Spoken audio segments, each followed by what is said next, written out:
Team USA won yesterday. Joel Embiid did not play, did not start. It was a rest day, it was said to be for Joel Embiid. But Anthony Davis starts. They get the win. Adebayo off the bench with 18. They look pretty good. Anything you take from that other than, hey, the guy probably did need some rest?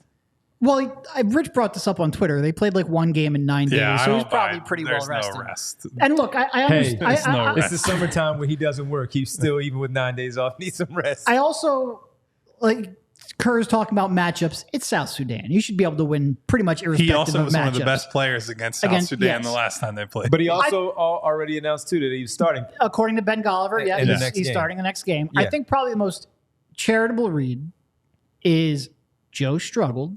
They wanted to get a different look. Sometimes it's easier to just have a couple guys at each game who aren't going to play, just so like everybody's getting 10 to 15 minutes rather than getting a couple. This was a natural time to sit Joel Embiid. He's back in the starting lineup. Does he stay there? That's probably going to depend on whether or not he plays well. And look, I think the one thing that you saw yesterday, Team USA has such a size advantage at every spot that when you put a center like AD or Bam who can switch, and you can switch everything, they are almost impossible to score against on most nights. There will be individual matchups where Joel Embiid is probably more important, but I think there's probably a case where, especially with the way Joel Embiid's moving, which doesn't look like it's 100%. I don't know if that's because of the brace or because of the knee or just because of the fact that he's working himself in a condition. But the switching thing, I think, is going to help them on some nights, and there are going to be some matchups, not necessarily against South Sudan, because I think they'll beat them irrespective of who's starting at center, but where a more switching defense probably makes more sense. Kyle sounds like he's saying Joel should sit his ass down. Do you aggregate that? Number one, Joel Embiid, hater, third partner. No, well, here's what I would say. Of course, the fact that Steph Curry, LeBron James, Anthony Davis, and Jason Tatum were all negative in yesterday's game. No big headlines about that. It couldn't just be that Steph and LeBron aren't playing fucking dick for defense for this team and that they're playing matador defense and letting guys go by them. That couldn't be the reason that anybody's been negative, right? It's got to be all Joel's fault. No, listen. I just don't like the plus minus stuff was so overblown when it was Joel. Mm-hmm. I'm not going to overblow it. Wow, that's a real no diddy there. I'm not going to make more of a deal of it than needs to be made. Right.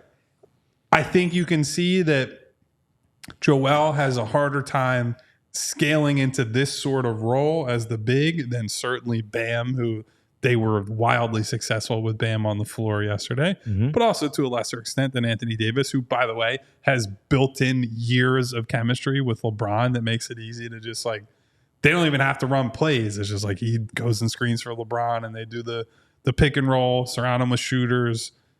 The lob is there, great. If not, you can pass the ball to Steph Curry. So there's stuff that's just built in that works easier that way.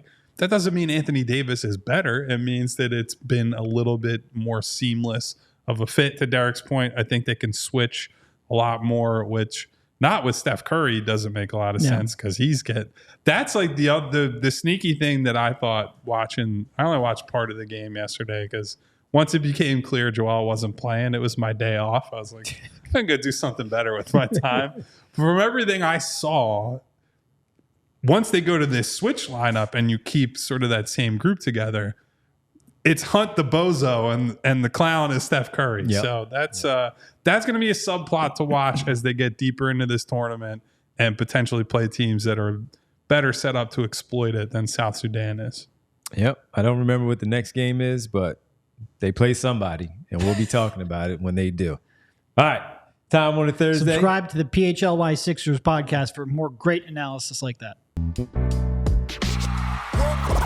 We all silly like the mayor.